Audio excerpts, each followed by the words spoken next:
नमस्कार, welcome back to my channel.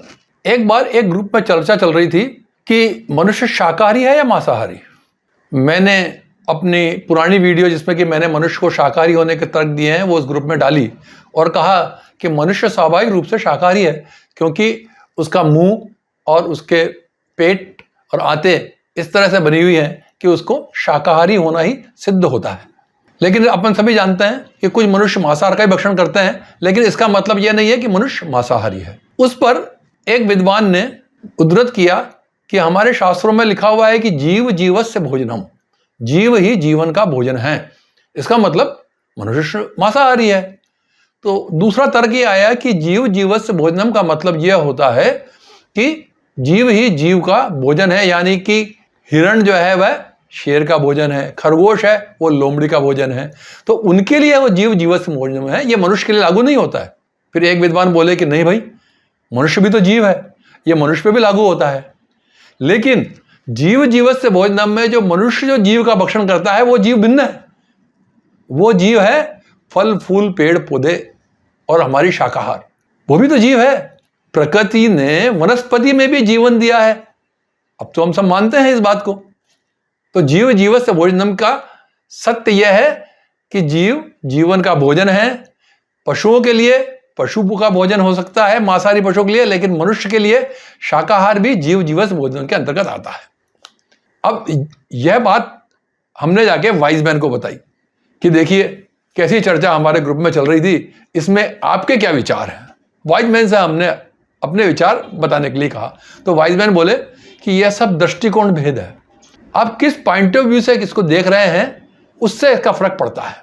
पिछली एक वीडियो में हमने बात की थी तो उसमें यह था कि आप और मैं जिस स्थान पे खड़े हुए हैं आमने सामने, जहाँ से मुझे 6 दिखाई दे रहा है आपको वो 9 दिखाई दे रहा है, जबकि चीज़ एक ही है।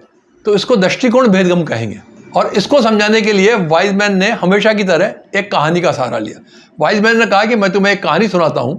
एक हलवाई की दुकान पर एक कौवे ने उसकी दही की परात में चोंच मारी, तो दही खराब ना हो जाए इसलिए हलवाई ने पास पड़ा हुआ पत्थर उठा के कौवे को भगाना चाहा। जैसे ही हलवाई ने पत्थर फेंका वह पत्थर दुर्भाग्यवश कौवे को लग गया और कौवे की मृत्यु हो गई।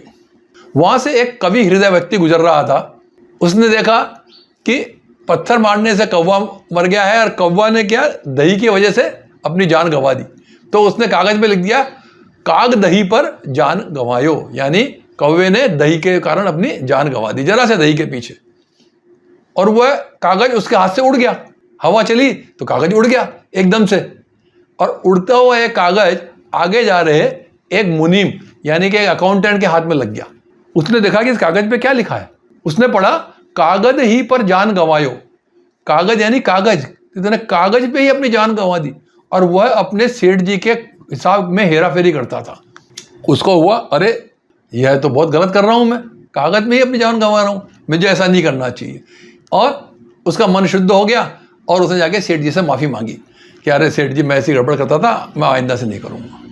वो कागज उसने वहीं छोड़ दिया और हवा में उड़ के वो कागज एक तीसरे व्यक्ति के हाथ में चला गया, जो कि मजनू टाइप का था। घर से अपने पिताजी से झगड़ा करके निकला था कि मैं तो मेरी पसंद की लड़की से ही शादी करूँगा, पिताजी मना कर रहे थे।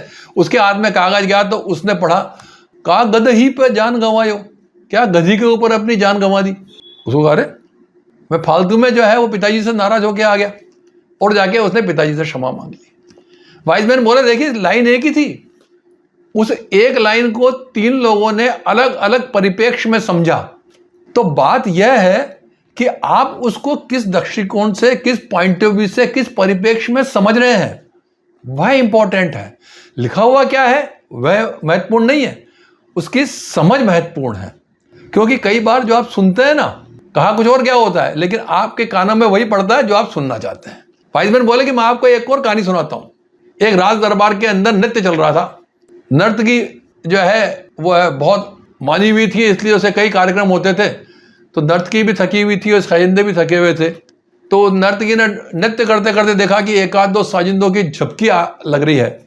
तो नर्तकी ने नृत्य करते करते एक बात बोली, बहुत गई थोड़ी रही, थोड़ी भी कट जाए, और थोड़ी देर के वास्ते कहीं कलंक ना लग जाए।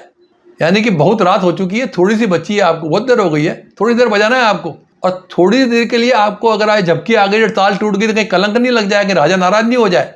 यह बात साजिंदों को समझ में आ गई एकदम से। साजिंदे जागरूक हो गए और उन्होंने पूरी गति से वाद्य जो है अपना तन्मयता से बजाना शुरू कर दिया। नर्तकी का यह कहना था कि राजकुमारी ने अपने हाथ के कड़े निकाल के नर्तकी को भेंट कर दिए। पास बैठे राजकुमार ने अपने गले का हार उतार के नर्तकी को भेंट कर दिया और राजा ने कहा कि नर्तकी को 1000 स्वर्ण मुद्राएं दी जाए। और जो साजिंदे थे उनके पास भी थोड़ा बहुत जो कुछ था उन्होंने वो भी नर्तकी को भेंट कर दिया।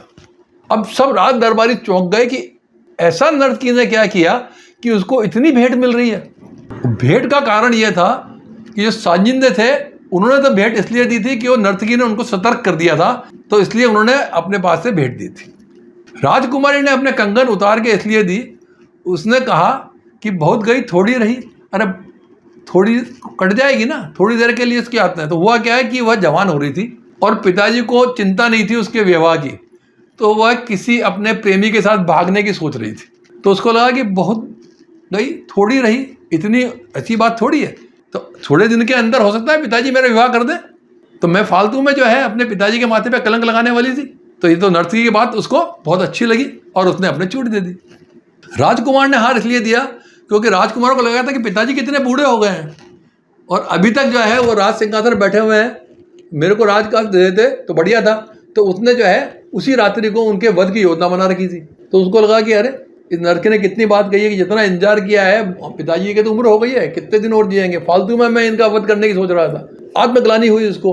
नर्तकी की बात उसको गुरु समान लगी, इसलिए उसने नर्तकी को गुरु समझ के अपना हार उसको दे दिया।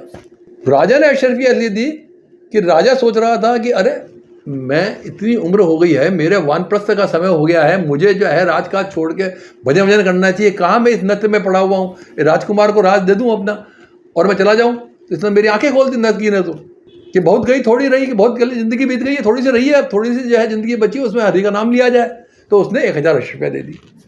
वाइजमैन कहते हैं कि बात एक ही कही है नर्तकी ने, लेकिन सभी ने अलग अलग संदर्भ में उसको समझा है। जैसा कि कागज पे के टुकड़े पे लिखी हुई उस एक लाइन को सभी ने अलग अलग संदर्भ में समझा था। सो वाइजमैन सेज कि thing is not important what you are listening and what you are reading, but the context is important, कि किस रेफरेंस कंटेक्स्ट में आप उसको पढ़ रहे हैं। So my dear friend, enjoy your life with full positivity. अपने चारों तरफ पॉजिटिविटी यानी कि धनात्मक ऊर्जा का अनुभव करेंगे तो आपको हर बात के अंदर पॉजिटिविटी ही नजर आएगी। That's the saying of wise man. So if you like my video, kindly subscribe it and do not forget to hit the bell icon so that you get the notification of my next video. Thank you. Namaskar.